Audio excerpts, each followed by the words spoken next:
हर हर महादेव।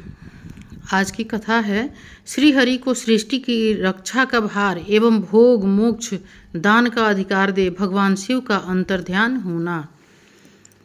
परमेश्वर शिव बोले, उत्तम व्रत का पालन करने वाले हरे विष्णु, अब तुम मेरी दूसरी आज्ञा सुनो। उसका पालन करने से तुम सदा समस्त लोकों में माननीय और पूजनीय बने रहोगे। ब्रह्मा जी के द्वारा रचे गए लोक में जब कोई दुख या संकट उत्पन्न हो तब तुम उन संपूर्ण दुखों का नाश करने के लिए सदा तत्पर रहना। तुम्हारे संपूर्ण दुस्सह कार्यों में मैं तुम्हारी सहायता करूँगा।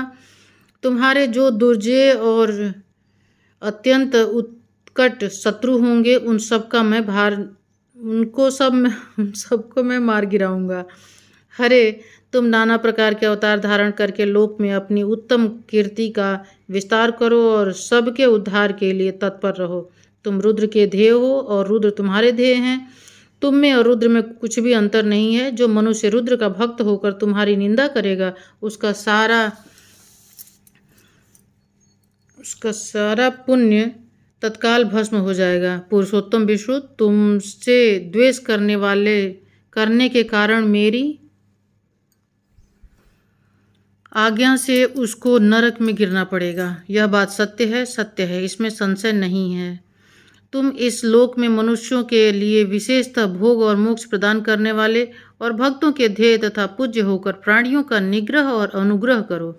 ऐसा कहकर भगवान शिव ने मेरा हाथ पकड़ लिया और श्री विष्णु को सौंपकर उनसे कहा, तुम संकट के समय सदा इनकी सहायता करते रहना।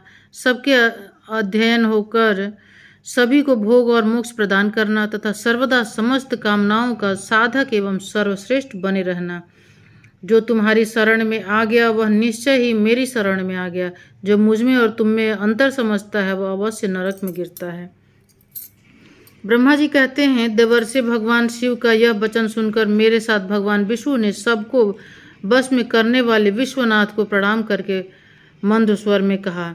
श्री विष्णु बोले, करुणा सिंधु जगन्नाथ शंकर, मेरी यह बात सुनिए। मैं आपकी आज्ञा से अधीन रहकर यह सब कुछ करूँगा। स्वामी, जो मेरा भक्त होकर आपकी निंदा करे उसे आप निश्चय ही नरकवास प्रदान करना।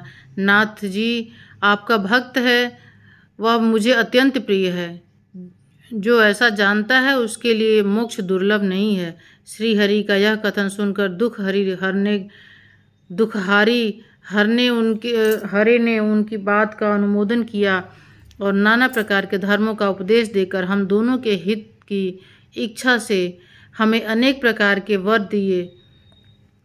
इसके बाद भक्त वत्सल भगवान शंभु कृपा पूर्वक हमारी ओर देखकर हम दोनों के देखते देखते सहसा वहीं अंतर्ध्यान हो गए। तभी से इस लोक में लिंग पूजा का विधान चालू हुआ। लिंग में प्रतिष्ठित भगवान शिव भोग और मोक्ष देने वाले हैं। शिवलिंग की जो वेदी या अर्घा है वह महादेवी का स्वरूप है और लिंग साक्षात महेश्वर का लय का अधिष्ठान होने के कारण भगवान शिव को लिंग कहा गया है, क्योंकि उन्हीं में निखिल जगत का लय होता है।